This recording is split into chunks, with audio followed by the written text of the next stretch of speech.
Welcome to the Whole Life Healing Podcast with Dr. Alexander Lloyd, best-selling author and founder of the revolutionary Healing Codes technique. Each week, Dr. Alex shares principles and methods from psychology, energy medicine, natural medicine, and spirituality to help you reduce stress, heal emotional and physical issues, and remove the barriers that hold you back from happiness and success. Join us as we learn to live our happiest, healthiest, and most successful lives. Here's Dr. Alex. Thank all of you for being here. It's a beautiful day in Tennessee, and I am so honored and blessed to be with you today. I look forward to this time every single week, as I know Ken and Johanna do as well. Some of the things that we talk about on this program, some are more complicated than others. Some are more technical and scientific than others. Some are harder to kind of grasp and get your head around than others. In my experience, the one we're talking about today is one of the easier ones to really grasp and integrate into your life. In fact, as I used to work with this in counseling and therapy, I would experience this one a lot of times kind of like a switch flipping, where, sometimes almost the snap of the fingers. Once I had explained this, a client had it, and they said, "Wow, I never thought of it that way." And they would leave my office and change their life. And it was really wonderful, and everybody was like, "Man, that I didn't know it could be that simple." Doesn't mean it's easy, but simple. The title of this one, Who Do You Need to Make Happy? And so many of the people who've come to me over the years in counseling and the healing codes, as friends, family, you name it, that's what they're really looking for. They're looking to be happy, okay?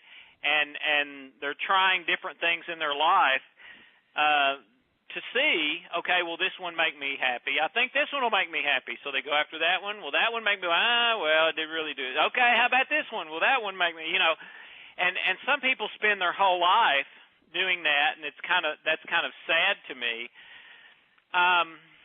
But I think this is a very important, even critical issue in our lives. And most of what the experts teach, in at least the things I've read and most of them that I've talked to, and I know quite a number of them now, is kind of that model.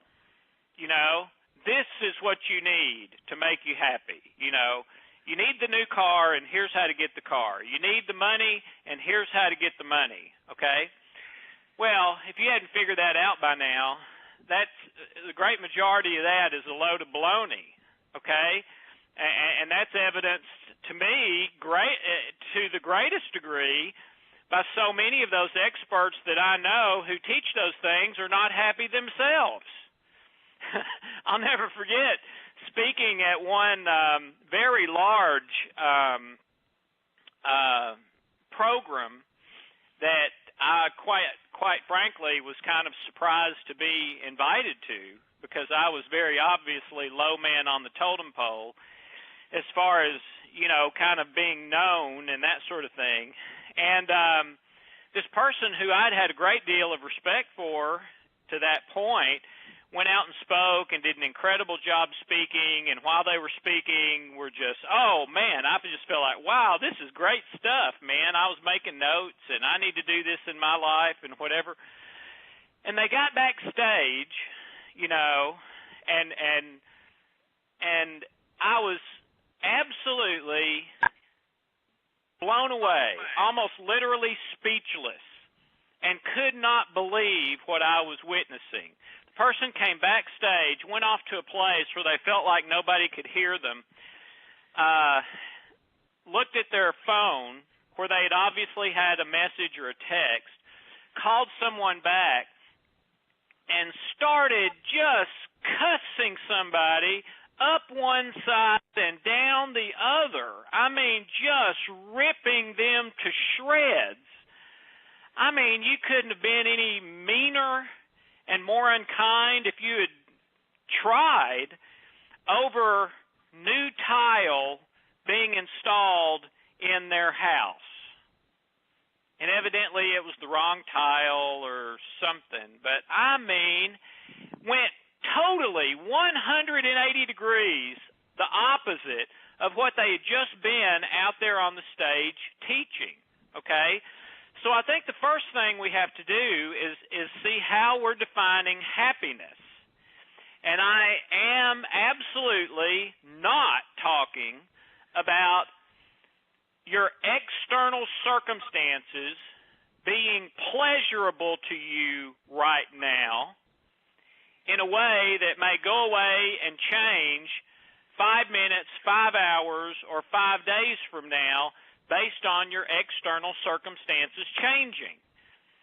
I am not talking about that. I don't believe that is really true happiness, okay? I believe the internal circumstances, how you are regardless of your external circumstances, is really true happiness. And I want to share with you an old parable that I heard back when I was a boy, okay? And this is ironic to me because I used it in a sermon that I preached one time when I was probably in my early 20s. And so I obviously understood it. The reason it's funny to me is because I was not at all living it at that point, even though I used it to speak and try to teach others. Great, right? Trying to teach something that you're not living, kind of like the guy who started cussing people out backstage. But anyway, it goes something like this. A wise old man comes to a young child and says, "Are you happy?" And the child thinks about it and says, "You know, I think I'll be happy when I'm older. You know, people kind of treat me like a baby all the time, and I'm not a baby anymore. So when I get older and people don't see me as just a little kid, I think that's when I'll be happy." So the old man comes back when the child is older, maybe 12, 13, whatever. "Are you happy?" And the young man says, "You know, I think I'll be happy when I can drive and when I'm in high school and I've got a little more freedom and I'm dating and all that sort of thing." The old man, you know, lovingly smiles and nods, comes back when the child is 18 years old, driving, dating. "Are you happy?" Child says, "You know, boy, I really am not crazy about school, and my parents still don't treat me like a man, and I can't wait to get out on my own, you know, whether that's college or starting a career." So the old man comes back to the young adult. "Are you happy?" The response is, "You know, boy, this is hard. You know, I've got to have a job and make money, and I think I'll be happy when I'm married and have my own house and I'm out of school or I'm, you know, a little more stable." So the old man comes back then. "Are you happy?" "Boy, these kids are a lot of work. Man, we just don't have time to do anything anymore, and it seems like we're always fighting uphill financially. You know, I'll be happy when things are more stable financially and when our kids are a little bit older and we can actually do fun stuff with them, you know, and all that." The old man comes back and the young man says, "You know, I'll be happy. This is so hard. I just can't wait to retire, and then I can do what I want to do."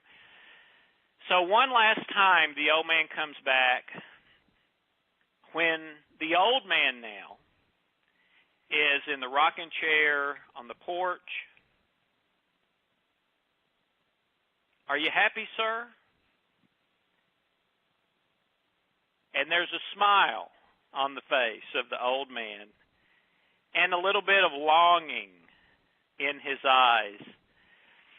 And his response comes back, I sure would be happy if I was young again. And I think that is a pretty interesting picture of how most of us live our lives. And I know I did for so much of my life. And so we try this circumstance and that circumstance and this new thing and that new thing, trying to see what will make me happy. Well, I believe that to be happy, you have to help someone else be happy. And that actually may be the quickest road to being happy. Most of you know my story of Hope and I, and that Hope kicked me out of the house a little less than 3 years after we had been married, said she couldn't stand to live with me anymore. I had kind of a spiritual experience over those next number of weeks and couple of months, and I felt like God really showed me that not only did I not love Hope, but I didn't even know what love is, and God sort of taught me that over those next few weeks, and it changed me. And all of a sudden, I started looking at Hope in a way I'd not looked at her before, and it was really without regard to her making me happy, which is how I had always done it, largely unconsciously. It just came naturally. Is Hope? Pardon my subject matter here, but this is a part of everyone's life. Is Hope having sex with me as much as I want? Is she, watching and going to sports things with me as much as I want? Is she cooking things the way I like? Is she doing what'll make me happy? Well, all that went out the window. And for me, I didn't care about that anymore. I honestly didn't. I loved her, and I wanted to help her be happy. And she would say later that the first time she looked in my eyes, she knew I was not the same man, and she was right. I'd been changed by love. I now felt loved, knew what love was committed to live in love as best I could. Nobody does it perfectly, and I certainly don't, but as best as I could. And so I started naturally acting toward her in a very different way. It wasn't with a lot of effort. In fact, I would say it was almost effortless. Okay? And before I knew it, she was looking back at me with a love in her eyes for me that I had never experienced before from her. And you know what, ladies and gentlemen? That made me really, really happy. Seeing my wife look at me that way, seeing the love for me in her eyes, made me so happy, and it still does today, and it has ever since. But you see, I never would have experienced that if I had had the business deal marriage. I'll do this for you if you do this for me, which is all about external circumstances and me getting what I want and feel like I need in order for me to be happy. Okay? Just won't work that way. So, I ask you today and this week, as you sit under your tree and pray and meditate and think about your life, who do you need to make happy? And yes, the answer can be yourself. And let me tell you my 2 cents on that one. Okay, and for me, this one happened before Tracy did. Okay, if I decide, you know what, I'm going to kind of forget about my happiness, or I believe that the best thing I can do for my happiness is to be pleasing to God. So, God, what do you want me to do about Hope? What do you want me to do about George? What do you want me to do about Harry? What do you want me to do about the healing codes as a company? Okay? What do you want? And I want to please you. Okay? Well, I believe that God is love. You know, I do love on good days and good hours, but He is love. And the love that I do or experience comes from Him. So if I make it my goal to be pleasing to God, you know what I experienced happening before long? I was seeing myself through God's eyes and His love for me, which is what originally transformed me. And it was on the basis of that Hope said, the first time I looked in your eyes, I knew you were not the same man.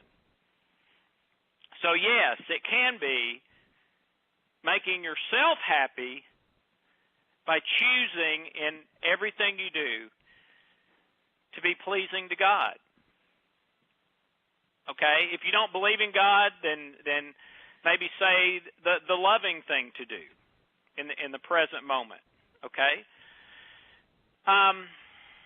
It's interesting to me that when I did some research a while back, looking for, based on actual research, hard research, the happiest countries whose people are the happiest in the world,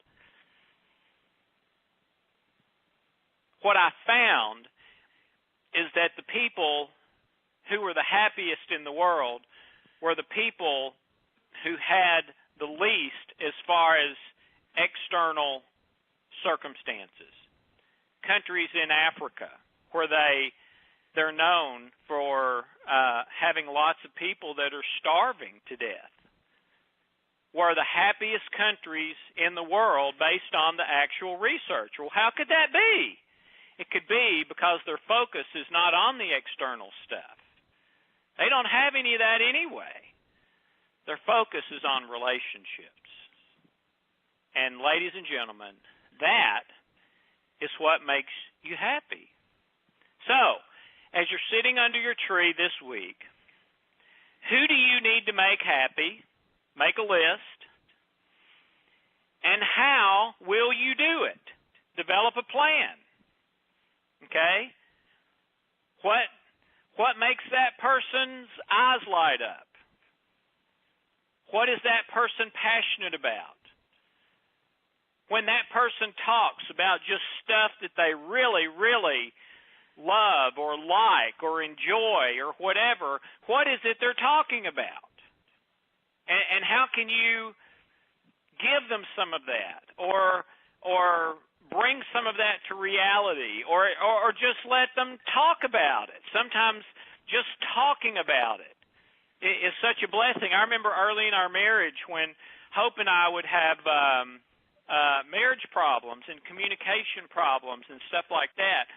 I always wanted to swoop in with an answer and fix it, which is kind of a guy thing. So much of the time, she just wanted me to listen. She just wanted me to really be quiet, hear her, understand, be there with her, support her. Okay? Sometimes it's not about swooping in.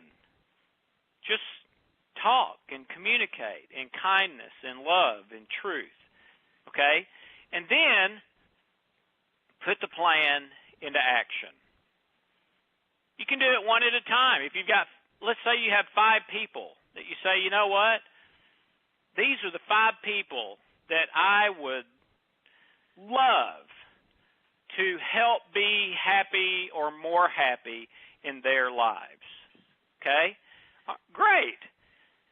Write a list under each one of them. John, here's my plan for helping John be more happy, making John more happy or happy if he's not. Mary, Pete, Jane, and about every one of them, write why you want to make them happy or help them be more happy. You can't really make anybody be happy, okay? That's an internal thing. But you can help by loving them, caring about them, like I did with Hope and like I do with Harry and George and other people in my life now, okay?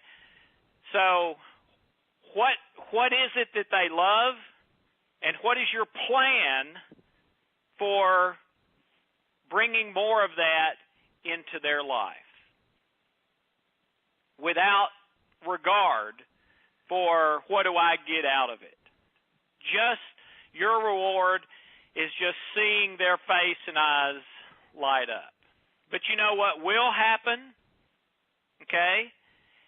You will see their eyes turn to you